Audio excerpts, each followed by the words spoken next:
আসসালামু আলাইকুম। আশা করি আপনারা সকলে অনেক ভালো আছেন, আমিও ভালো আছি। আজকে আমি কি নিয়ে কথা বলতে যাচ্ছি আপনারা হয়তো আমার ভিডিও থাম্বনেল দেখে অনেকেই বুঝে গেছেন। আজকে আমি আপনাদেরকে দেখাবো ঈদযাত্রা অগ্রিম বাসের টিকিট আপনারা কিভাবে কাটবেন। তো আজকের এই ভিডিওটি শুরু করার আগে আপনার কাছে আমার ছোট্ট একটি রিকোয়েস্ট, আপনি যদি আমার চ্যানেলে নতুন হয়ে থাকুন আমার চ্যানেলটি সাবস্ক্রাইব করে ফেসবুক পেজটি ফলো করে রাখুন নতুন নতুন ভিডিও পাওয়ার জন্য। যারা অলরেডি আমার চ্যানেলটিকে সাবস্ক্রাইব করে রেখেছেন তাদেরকে অনেক অনেক ধন্যবাদ। আমাদের এই ভিডিওগুলো প্রয়োজন না হলেও দেখে রাখবেন, কারণ দেখলে অনেক কিছু আপনারাই শিখতে পারবেন। তো বন্ধুরা চলুন আর কথা না বাড়িয়ে আজকের এই ভিডিওটি শুরু করি। আমরা কিভাবে ঈদযাত্রা অগ্রিম টিকিট বাসে কাটতে পারি। তো এর জন্য আপনাকে যে কাজটি করতে হবে, আপনার ফোন কিংবা কম্পিউটারে এর ক্রোম ব্রাউজার কিংবা গুগলে আপনাকে প্রবেশ করতে হবে। প্রবেশ করার পর আপনাকে এখানে সার্চ করতে হবে। এখন আমি এখানে সার্চ করতেছি বাসের টিকিট।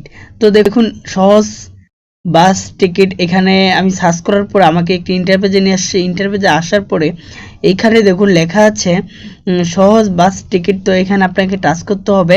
তো টাচ করার পর আপনারা যেই কাজটি করবেন, এরকম একটা ইন্টারফেস আসবে। ইন্টারফেস আসার পরে আপনাকে যেই কাজটি করতে হবে, দেখুন আমি আপনাদেরকে একটু জুম করে দেখানোর চেষ্টা করতেছি। দিতে হবে আপনি যেখান থেকে উঠতে যাচ্ছেন বা যে পয়েন্ট থেকে বাস পয়েন্ট থেকে উঠতে যাচ্ছেন সেই ঠিকানাটি এখানে দিতে হবে। যেহেতু আমি ঢাকা থেকে উঠতে যাচ্ছি তো আমি ঢাকা দিয়ে দিলাম। তো ঢাকা থেকে আমি দিনাজপুরে যাব, তো আমি দিনাজপুর দিয়ে দিলাম টু। তো দেখুন আমি দিনাজপুর দিয়ে দিলাম। তো আমি কত তারিখে যেতে যাচ্ছি, আমি যেহেতু 1 তারিখে যেতে যাচ্ছি তো আমি 1 তারিখ সিলেক্ট করে দিলাম। সিলেক্ট করে দেওয়ার পরে দেখুন এখানে সার্চ অপশন আছে, তো এখানে আপনাকে সার্চ করতে হবে। দেখুন আমি সার্চ করার পরে আমাকে একটি ইন্টারপেজে নিয়ে আসছে। এখান থেকে দেখুন আপনাকে যে কাজটি করতে হবে, এখানে সকল বাসের নাম আছে যে আপনি কোন গাড়িতে যেতে যাচ্ছেন। তো এখানে সব গাড়ির নাম আছে। ঢাকা থেকে দিনাজপুর আপনি কোন গাড়িতে যেতে যাচ্ছেন এটি সিলেক্ট করে নেবেন। আমি যেহেতু নাবিলে যাব তো এখান থেকে আমি নাবিল সিলেক্ট করে দিলাম। সিলেক্ট করে দেওয়ার পরে এখানে দেখুন লেখা আছে এসি কিংবা নন এসি। তো আমি নন এসিতে যাব।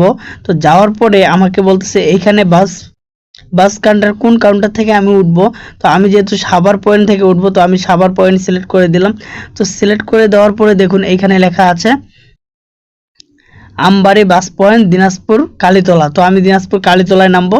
তো নামার পরে আমি কয়টার সময় উঠতে যাচ্ছি, তো আমি সকাল 6টা AM দিয়ে দিলাম। তো AM দেওয়ার পরে দেখুন এখানে শো করতেছে যে নাবিল পরিবহন নন এসি ইট ট্রিপিং। তো এখানে আসার পরে আপনাকে এই পাশটা আসতে হবে। আসার পরে দেখুন এখানে আপনারা টিকিটের প্রাইস দেখতে পারবেন। তো প্রাইস দেখার পরে দেখুন এখানে আপনাদেরকে একটু জুম করে দেখানোর চেষ্টা করতেছি। দেখুন এখানে লেখা আছে ভিউ সিট। তো এখানে আপনাকে টাচ করতে হবে। দেখুন আমি টাচ করলাম। টাচ করার পরে দেখুন এরকম একটি ইন্টারপেজে নিয়ে আসবে। তো অবশ্যই এরকম একটি ইন্টারপেজে নিয়ে আসবে। তো নিয়ে আসার পরে আপনাকে যে কাজটি করতে হবে, আপনি এখান থেকে যে কোনো টিকিট সিলেক্ট করতে পারেন বা সিটগুলো সিলেক্ট করতে পারেন। আমার যেহেতু একটা লাগবে তো আমি একটা সিলেক্ট করব, আপনারা আপনাদের ইচ্ছা মতো সিলেক্ট করে নিতে পারেন।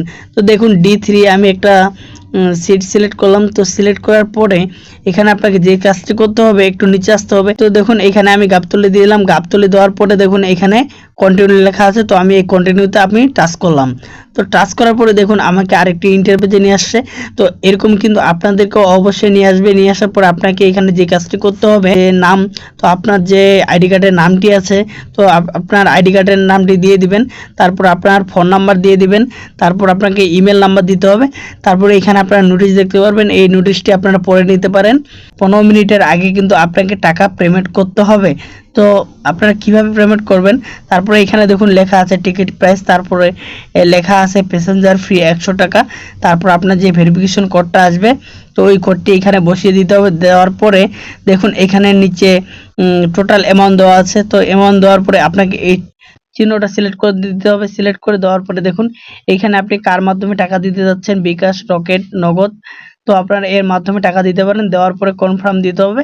কনফার্ম দেওয়ার পরে একটি ওটিপি আসবে। ওটিপিটি সিলেক্ট করে আপনাকে টাকা দিতে হবে। টাকা দেওয়ার পরে যখন সাকসেসফুল হয়ে যাবে টাকা কেটে নেবে। তারপরে হাতের ডান পাশে দেখুন 3 লাইনে আপনাকে টাচ করতে হবে। দেখুন আমি 3 লাইনে টাচ করলাম। টাচ করার পরে আপনাকে এখানে যে কাজটি করতে হবে, তো এখানে দেখুন ডিটেলস যে অফার্স, তো আপনারা এইখানে কিন্তু আপনার টিকিটটি পেয়ে যাবেন। আশা করি আপনারা সকলে বুঝতে পেরেছেন। আজকে আমার এই ভিডিওটি এই পর্যন্তই।